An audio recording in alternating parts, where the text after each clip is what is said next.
તો આજે આપણે સ્વાધ્યાય 1.1 ની ચર્ચા કરી, બરાબર। પહેલી આપી છે ખાલી જગ્યાઓ।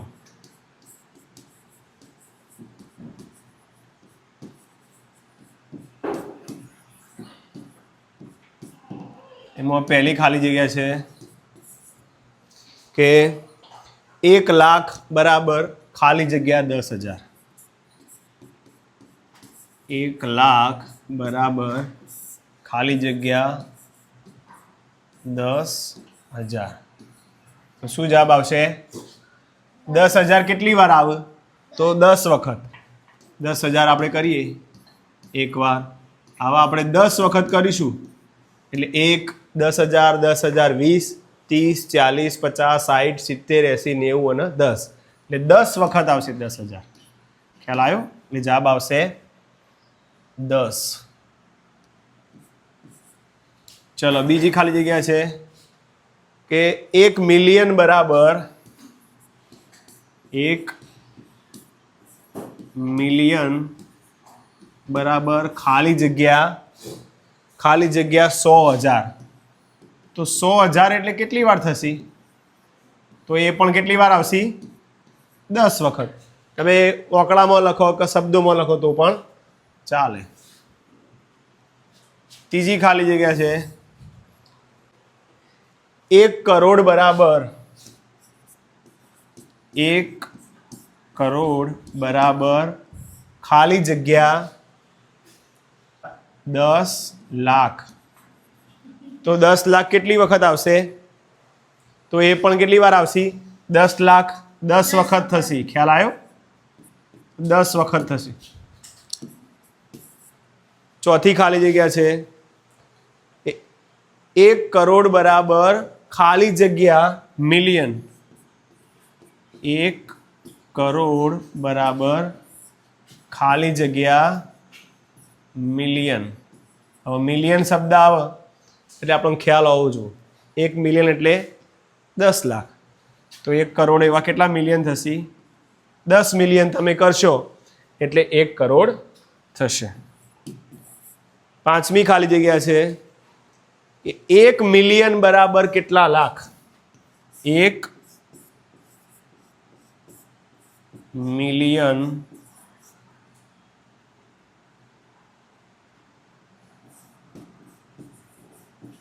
બરાબર ખાલી જગ્યા લાખ।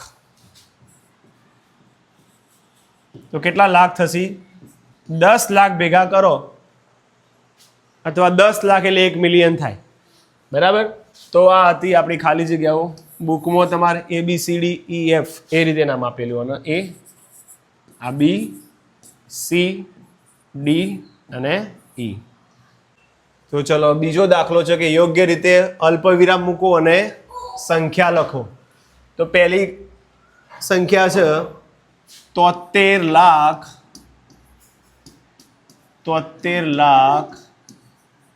કેટલા આપ્યા છે? 73,75,307। 73,75,307। તો અહીંયા શબ્દોમાં આપેલું એના આપણે અલ્પવિરામે મૂકવાના અને સંખ્યા પણ લખવાની। તો કોઈ પણ સંખ્યા લાખમાં હોય તો એક સંખ્યાની પાછળ કેટલી શૂનો આવશે? તો 5। તો લાખમાં આપણે લખીએ 73 લાખ છે, તો જવાબ કયો થશે? 73 લાખ એટલે પાછળ 5 સંખ્યા આવશે। 75,000 એટલે 75 અને 307। એકમ, દશક, સો, હજાર, 10,000 અને લાખ થઈ ગયા, અને અલ્પવિરામ પણ મુકાઈ ગયા। બીજું આપ્યું છે 9,05,41,। 9,05,41,।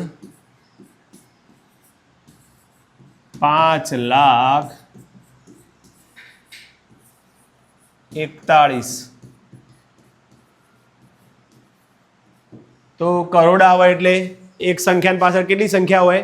7। મીંડો ગણવા જઈએ તો 1 કરોડ લખવા હોય તો આપણે 1 ની પાછળ 7 શૂન્ય આવે। તો અહીંયા આપણે 9 કરોડ લખવાના। તો પહેલાં તો 9 લખી દઈશું। 9 કરોડ 5 લાખ અને 1,41,000 એટલે પોચના પાછળ થઈ ગઈ પોચ સંખ્યાઓ.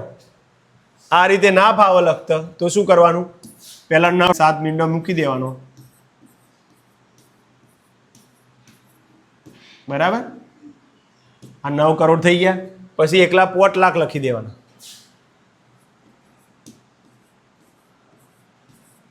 ઓકે, પછી શું કરવાનું? એકલા 41 લખી દો. 41 અહીંયા આવશે અને આ બધી સંખ્યાઓનો શું કરી દેવાનો? આપણે સરવાળો તમે કરો તો અહીંયા 1 4 0 0 0 5 0 અને 9 અલ્પવિરામ મૂકવો તો એકમ દશક 100 પછી 2 વકડા પછી અહીંયા ખ્યાલ આવી ગયો. તો 9,05,41,000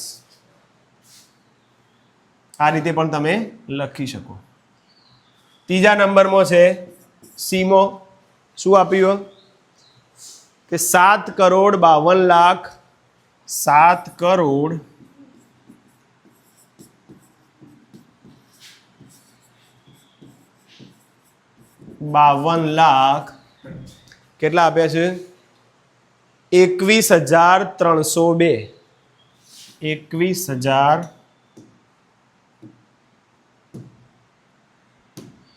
21,302.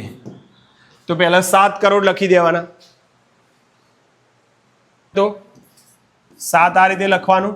પછી 52 લાખ તો 52 આવી ગયા અને 21,302.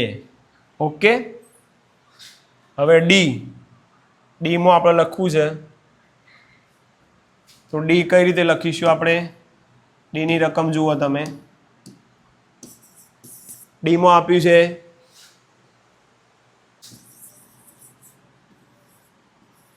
58 મિલિયન. પછી આપ્યું છે 58,423,000. 423,000 કેટલા આપ્યા છે? 202. 202. હવે મિલિયનમાં લખવાનું હોય તો એકમ દશક 100 3 ના ગ્રુપ પાડીને લખવાનું. 58 મિલિયન પહેલા તો 58 તો આવશે જ. પછી શું કીધું? 58,423,000 તો 423 લખી દેવાના અને 202 તો 3 ના ગ્રુપ થઈ જશે. ખ્યાલ આવ્યો? ઓકે, 58,423,202. આ આંતરરાષ્ટ્રીય પદ્ધતિ પ્રમાણે. આપણે જે આગળ આવ્યું હતું એ બધું ભારતીય આપણી પદ્ધતિ પ્રમાણે લખ્યું. હવે આગળ ઈમો રકમ જોઈ લઈએ આપણે. 23,30,010. 23 લાખ શું પછી 30,010. 30,010 તો 23 લાખ લખવા હોય આપણે 23 પછી પાછળ 5 સંખ્યાઓ આવશે એમાં 30,000 તો 30,000 અને પેલા કેટલા આવશે? 1,10. ચલો સાચું આવ્યું. ઓકે ને? યા. હવે છેલ્લું તો અહીંયા ત્રીજો દાખલો આપણે જોઈએ. અલ્પવિરામ યોગ્ય રીતે મૂકો અને ભારતીય સંખ્યા લેખન પદ્ધતિમાં લખવાનો. તો એકમ દશક 100,000. એકમ દશક 100 પછી અલ્પવિરામ મૂકીશું અહીંયા. પછી 2 સંખ્યા આવે એના પછીની 2 સંખ્યા પછી અહીંયા. તો આ સંખ્યા કઈ થશે? એકમ દશક 100,000 10,000 લાખ 10 લાખ અને 8. એટલે લાખ પછી શું આવશે? કહીશું આપણે 8 કરોડ થશે ને. આર્યું 8,75,00,000 95,762 95,762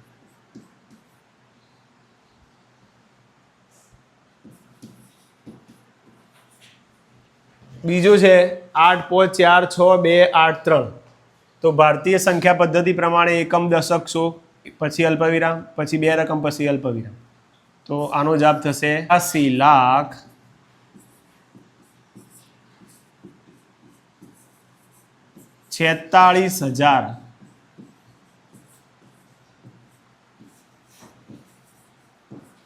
283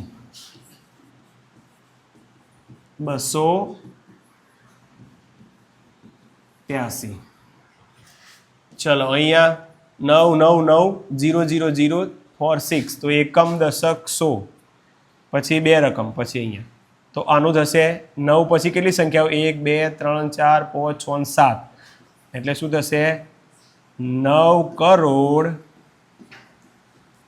9,99,46 છેલ્લે 46 બરાબર બોલીએ 46 લખાય 46 અહીંયા એકમ દશક સો પછી અલ્પવિરામ બે રકમ પછી અલ્પવિરામ બે રકમ પછી અલ્પવિરામ તો આ પણ થશે 32,701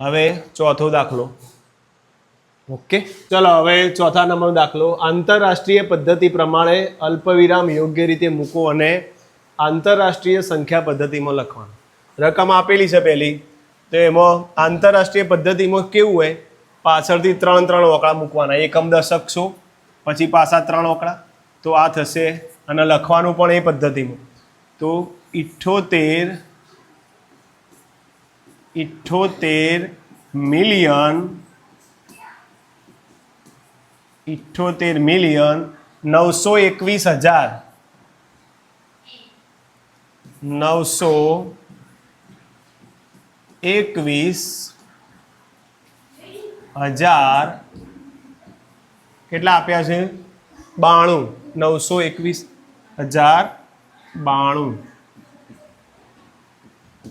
બરાબર પછી છે 74,522,8,3 તો એકમ દશક સો એટલે 3 રકમ પછી 3 રકમ તો આ થશે 7,000,000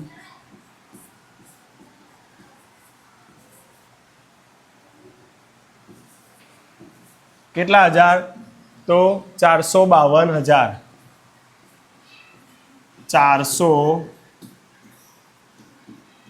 452,000 કેટલા આપ્યા 283 પછી છે તો આમાં પાછળથી એક 3 રકમ આ 3 રકમ એટલે થશે 99,085,000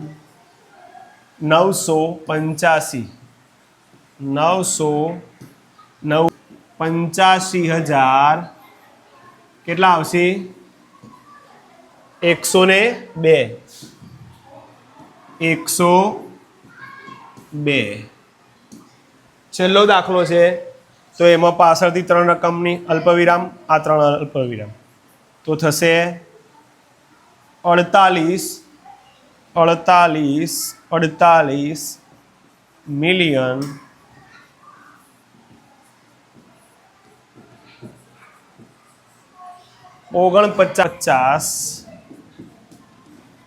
49,000 જે 831. તો આ હતો તમારો સ્વાધ્યાય 1.1. આવા નવા વિડીયો જોવા માટે ચેનલને લાઈક, શેર અને કોમેન્ટ કરો, સબસ્ક્રાઈબ કરો અને નવા વિડીયો જોતા રહેજો.